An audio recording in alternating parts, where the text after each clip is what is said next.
چلیے میں نوجوانوں سے کہتا ہوں, بزرگوں سے بھی کہتا ہوں, چلیے ایک پریکٹیکل کیجیے. آپ صرف 1 مہینہ, only 1 month نماز کو قائم رکھیے. کچھ بھی ہو جائے, ٹرین چھوٹتی ہے چھوٹ جائے, گاڑی چھوٹتی ہے چھوٹ جائے, کچھ بھی ہو جائے, لیکن نماز مت چھوڑیے. میں پریکٹیکل بات کہہ رہا ہوں. 1 مہینہ اس پر قائم رہیے, پھر 1 مہینے کے بعد نماز خود ہی آپ کو نہیں چھوڑے گی. آپ کر کے تو دیکھو یار, کر کے تو دیکھو میرے پیارے, پھر دیکھو کیا لطف آتا ہے.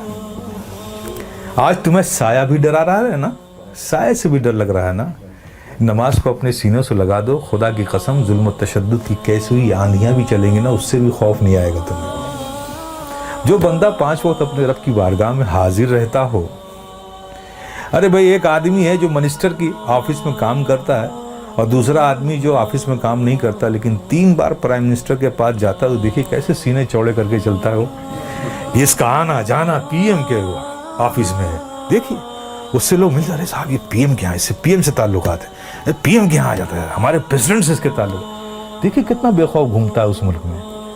اور تم, اللہ نے کتنا فضل فرمایا کہ 5 وقت تمہیں یہ سعادت نصیب کرتا ہے. میرے بندو آؤ میری بارگاہ میں, جب تم کھڑے ہوتے ہو تو میں تمہیں دیکھتا ہوں, تمہاری عبادت, اور ایسی حالت میں کھڑے ہوتے ہو, ایسی حالت میں کھڑے ہوتے ہو. چونکہ میں دیکھوں گا نا, تو میں جسے دیکھوں اس کی حالت بھی تو ویسی ہو.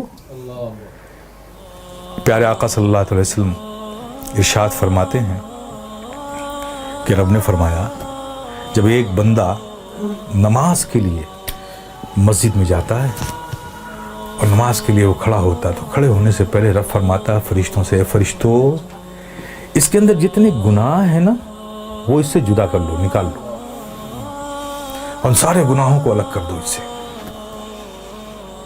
فرشتے اس کے سارے گناہ نکال لیتے ہیں. اب بتائیے, سارے گناہ نکل گئے اور آپ نماز میں کھڑے ہو گئے, اللہ اکبر, اور رب کی توجہ آپ پر, رب آپ کو دیکھ رہا ہے, آپ اس کی عبادت میں کھڑے, گناہوں سے خالی ہو گئے. آپ سوچئے اب نماز ادا کر رہے ہیں, صدق دل سے میاں انہماک کے ساتھ رب کے ذکر میں, اس کی یادوں میں مستغرق ہو کے آپ جو بھی دعا مانگو, گناہ الگ کر لیے گئے, عبادت میں ہو, رب کی بارگاہ میں ہو, دعا قبول نہ ہو. لیکن دیکھیے ہماری مادیت کا اثر دیکھیے کہ وہاں بھی ہمارا ذہن بھٹکتا رہتا ہے. آپ سمجھ رہے ہو نا.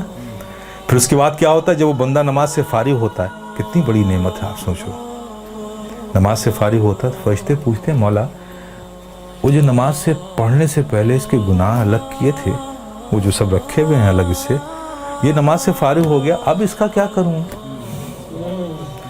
اب اس کا کیا کروں. تو رب فرماتا ہے جب تم نے الگ کر لیا ہے تو الگ ہی رہنے دو. آئے ہے, کتنی بڑی نعمت سے ہم محروم ہو رہے ہیں خدا کی قسم ہیں. اس لیے میرے عزیز, میرے پیارے, یہ بہت بڑی نعمت ہے, بہت بڑی نعمت.